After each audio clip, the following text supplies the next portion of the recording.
I'm pleased to present the 2021 edition of the Global Innovation Index at the occasion of the report launch in Vietnam. Let me start by thanking the government of Vietnam and the Ministry of Science and Technology of Vietnam for hosting this year's Vietnam launch of the GII.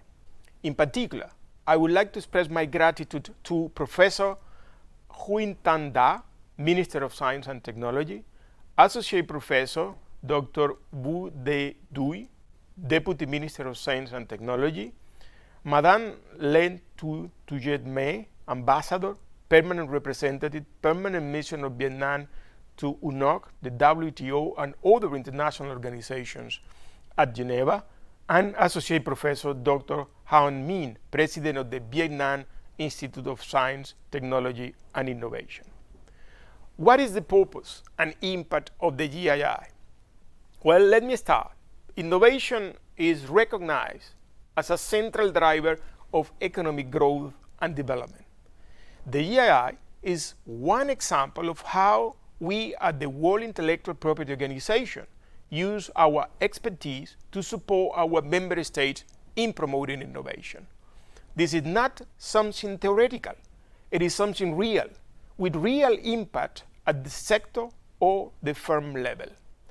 How to spur innovation in the food sector in Vietnam, in Sri Lanka, or Uganda, or how to promote medical innovation in Vietnam, Ghana, or Latin America. Specifically, a few dozen countries, including Vietnam, work with the GII to improve the national and regional innovation performance.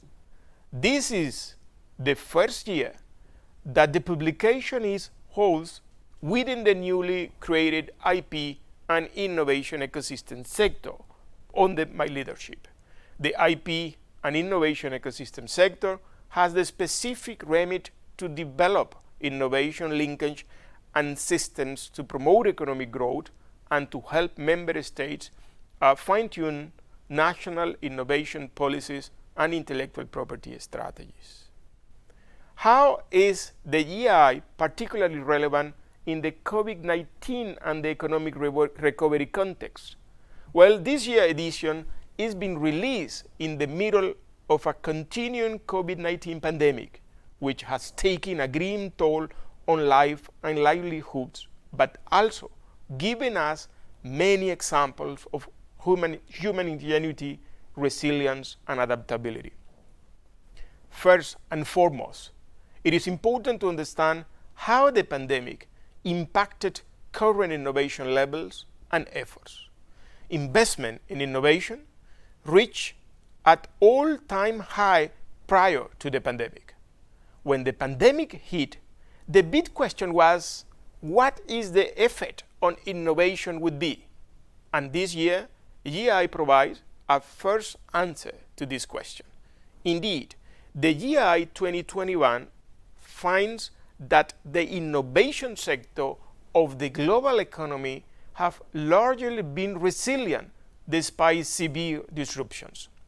Second, it is important to understand how to overcome pandemic and to build back better.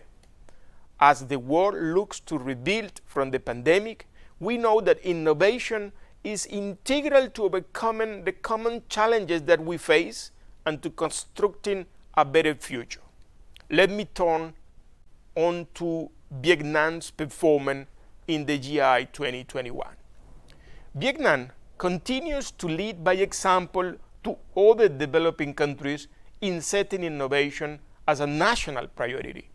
The entry into force of its 2019 Innovation Resolution, proposing the GII as a measurement and assessment tool of the innovation performance of the country, is the clearest example of Vietnam's realization of the importance of innovation to national development. Other countries are learning from Vietnam on this front and on how to use the GII in a systematic manner to assess performance changes at the highest level, allowing for policy evaluation. We congratulate your efforts and welcome as well as the 2020 Action Program to accomplish the assignment the assigned mission set in the resolution. Vietnam ranked 44 this year. Taking the past years together, Vietnam is among those GII economies in the top 50 to have made the most significant progress in rankings over time. I look forward to meeting all of you very soon. Thank you.